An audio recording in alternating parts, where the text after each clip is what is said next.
Video disclaimer: This video is only for entertainment purpose, so please don't take seriously. Hello guys, मेरा नाम है मानव और आपका स्वागत है आपके अपने चैनल आरसी मैशअप में। गाइज, आज के इस वीडियो में हम देखने वाले हैं एक कमाल के मैशअप रिएक्शन को। अगर आपको ये मैशअप रिएक्शन की वीडियो पसंद आएगी तो वीडियो को लाइक और शेयर जरूर कर दीजिएगा और चैनल पे नए हैं तो चैनल को सब्सक्राइब जरूर कर लीजिएगा। Thank you. तो गाइज, आगे की बात हम वीडियो खत्म होने के बाद करते हैं, तो चलिए इस कमाल के मैशअप रिएक्शन की वीडियो की शुरुआत करते हैं। Hope you will enjoy. के बारे में कुछ भी कहा जा सकता है। ये लोग जो है ना, झुकने वाले बहुत काम है। ये अपने ऊपर मनमानियां किसी भी मुल्क की ये नहीं चलने देते।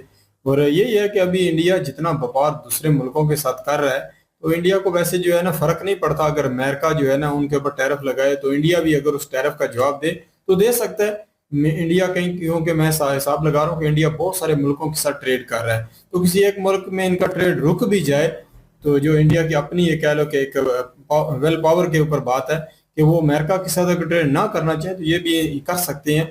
और अमेरिका जैसी कंट्री को कहीं ना कहीं जो है ना आंखें दिखाने वाला जो इस टाइम कह लो पावर दिखानी, ये सिर्फ इंडिया ही दिखा सकता है। और बहुत सारी कंट्री हैं जो कह लो कि बिगी बिल्ली की तरह बस जो है ना अपने ही मुल्कों में बैठे रहते हैं और कोई आगे से निर्णय नहीं लेते। खुद मैं देखता हूँ कि पाकिस्तान पे भी टैरिफ का दबाव बनाकर वो भारत को झुका देंगे, लेकिन भारत ने उन्हें ही दुनिया के सामने झुका दिया।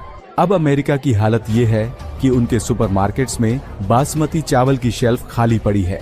रेस्टोरेंट्स में इंडियन डिश के नाम पर इंडियन स्टाइल राइस लिखा जा रहा है, लेकिन स्वाद और सुगंध गायब है, क्योंकि असली बासमती सिर्फ भारत दे सकता है। अब अमेरिकी एजेंसियां चुपचाप भारत से फिर से बातचीत करने की कोशिश कर रही हैं। वो समझ गए हैं कि जिस देश से वो हर साल 7.7 अरब डॉलर का चावल खरीदते हैं, उस पर टैरिफ लगाना खुद अपने ही पैरों पर कुल्हाड़ी मारने जैसा होगा। और ये सिर्फ चावल की बात नहीं है। भारत अमेरिका को हर साल 7.1 अरब डॉलर का समुद्री उत्पाद, 4 अरब डॉलर के मसाले, 3.5 अरब डॉलर के बागवानी उत्पाद और 1.5 अरब डॉलर के तिलहन एक्सपोर्ट करता है। कुल मिलाकर भारत हर साल अमेरिका को 20 अरब डॉलर से ज्यादा के खाने पीने के प्रोडक्ट देता है, लेकिन अमेरिका से भारत का इंपोर्ट सिर्फ 41.8 अरब डॉलर का है, जबकि अमेरिका भारत से 87.6 अरब डॉलर का सामान खरीदता है। यानी ट्रेड डेफिसिट अमेरिका का है, भारत का नहीं। और फिर भी टैरिफ की धमकी। भारत ने साबित कर दिया कि अगर बात व्यापारिक रिश्तों की हो तो भारत के पास विकल्पों की कोई कमी नहीं। Indonesia, Africa, Japan, Middle East, Europe, हर कोई भारत का चावल खरीदना चाहता है और मोदी सरकार ने इसी मौके का फायदा उठाया। इसके अलावा प्रधानमंत्री नरेंद्र मोदी कनाडा के न्योते पर G7 सम्मेलन में हिस्सा लेने जा रहे हैं। इस बार G7 देशों की बैठक कनाडा के अल्बर्टा में हो रही है।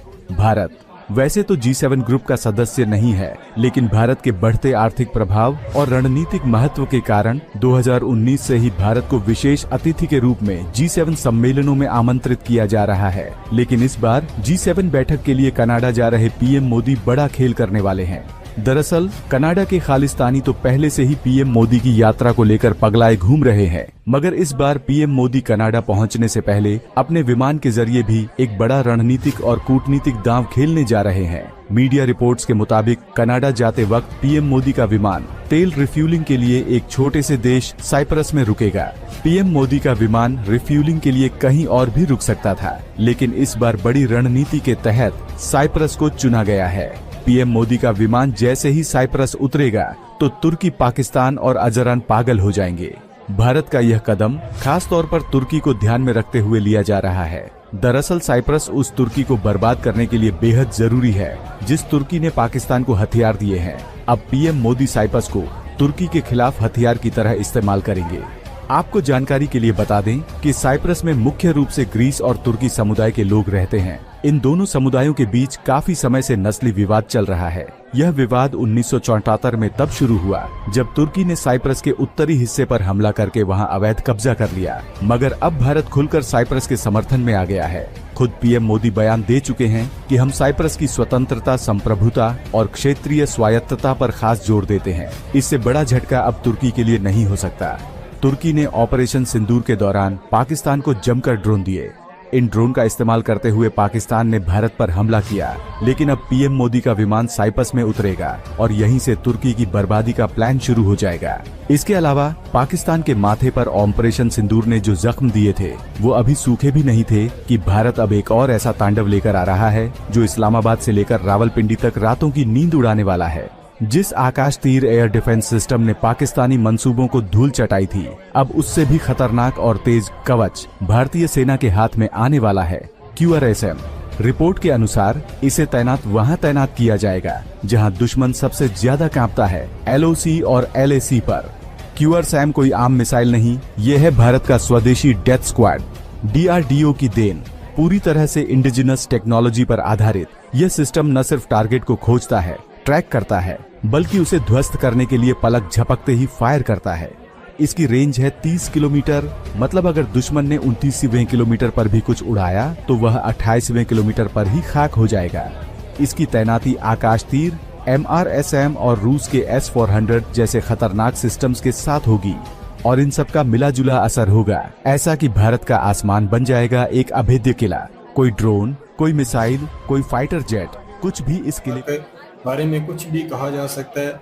ये लोग जो है ना झुकने वाले बहुत काम है, ये अपने ऊपर मनमानियाँ किसी भी मुल्क की ये नहीं चलने देते।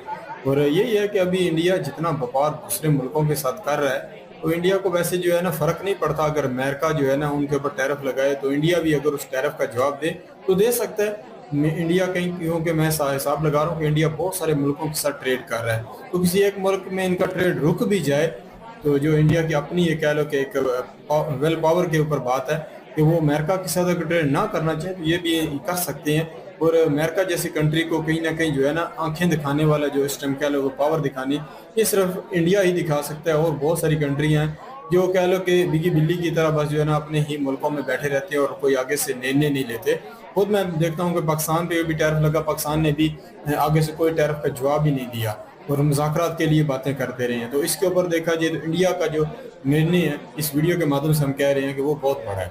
यकीन करें जो चावल है ये मैं दुबई में देखा, मैं दुबई में रह के काफ़ी मुल्कों को मैंने देखा, लोगों को मुल्कों के जो लोग हैं ना उन्हें देखा वो रोटी इतनी ज़्यादा नहीं खाते, वो चावल जो है ना हर कोई, फिलिपीनी को मैं देखा वो भी चावल खाते हैं, नेपाली लोग चावल खाते हैं, उसके बाद और भी जो बहुत सारी कंट्री हैं, यूरोप के लोग हैं वहाँ हैं, अरबी लोग हैं वहाँ, पाकिस्तानी भी चावल ज़रूर खाते हैं। चावल के बगैर जो है ना गुजारा नहीं है। तो इसमें जो सबसे बेस्ट बात है वो इंडिया का जो बनास्पति चावल है ना वो है सबसे बेस्ट, बड़ी खुशबू और बड़े ही अच्छा चावल होता है, इतना इतना लंबा चावल होता है। तो वो अगर वाकई किसी मुल्क में उसका कह लो कि उसकी डिलीवरी या उसका कहीं ना कहीं उसके लिए रोकथाम होती है तो उस मुल्क के लिए तो वाकई बड़ी चिंता वाली बात है। क्योंकि जो बनास्पति जो चावल इंडिया का है उसकी कह लो कि क्वालिटी सबसे बेस्ट है, उसकी खुशबू, उसकी बिरयानी बनी हो या कोई भी डिश उसकी बनाई जाए तो यकीन करें उसका 4 चांद लग जाते हैं। और हर मुल्क का अलग हिसाब होता है, पाकिस्तान में अलग तरह से चावल को खाया जाता है, इंडिया में अलग, इसी तरह। तो यहाँ अगर देखा जाए यूरोप में अगर देखा जाए, यूरोप में भी इसी बनास्पति चावल को बड़ी अच्छे तरीके से यकीन करो घर की हर एक टेबल पे सजाया जाता होगा। तो उसमें अगर ये चावल ना नज़र आए, ये खुशबू ना नज़र आए तो यकीन करें वो जो मेहमानों के साथ जो है कह लो ये एक रिलेशन या एक वो चीज़ नहीं रहेगी। क्योंकि जो टेबल की सबसे बेस्ट बात होती है कि उसमें जो खुशबुएँ आ रही होती हैं, बहुत सारे किस्मों के जो खाने होते हैं, पकवान होते हैं, तो उसमें से अगर एक भी डिश कम हो जाए तो बड़ी मुश्किल बन सकती है किसी भी फैमिली के लिए। तो ये तो है अमेरिका की बात है, अमेरिका दुनिया का टॉप लिस्टेड कंट्री में आता है। तो उसमें कहीं ना कहीं ये एक बड़ा ख़ास उनके लिए मौका है कि अगर उनको यकीन करें इंडिया चावल देना रोक देता है तो वो आने वाले वक्त में कह सकते हैं कि वो जो है ना लाजम सोचेगा कि ये टैरिफ है या उसे रिमूव किया जाए या फिर इंडिया के साथ डायलॉग करके इस मसले को हल किया जाए। तो मैं तो इंडिया के चावल खाए हैं बड़े, मैंने तो मार्केट में इंडिया के चावल की सेल भी मैंने देखी हुई है, बहुत ही यकीन करो ज़बरदस्त सेल होती थी। इंडिया का जो चावल आता था मार्केट में प्रमोशन में लगता या नॉर्मल वे में, यकीन करें हाथों हाथ सेल होता था। तो इस तरह की जो है ना क्वालिटी है इंडिया के चावल की। तो ये है कि इंडिया सबसे बड़ी बात है, ये निर्णय सिर्फ इंडिया ही ले सकता है। और दूसरा अगर ये है कि जो दूसरी एक और बात इन्होंने की है मोदी जी की, और मोदी जी इस बार एक चीज से कहीं गाइज आपको यह मैसअप रिएक्शन का वीडियो कैसा लगा, अपने थॉट को नीचे वीडियो के कमेंट में जरूर बताइएगा। वीडियो पसंद आई हो तो वीडियो को लाइक जरूर कर दीजिएगा, चैनल पे नए हैं तो चैनल को सब्सक्राइब जरूर कर लीजिएगा। तो थैंक यू, मिलते हैं नेक्स्ट वीडियो में।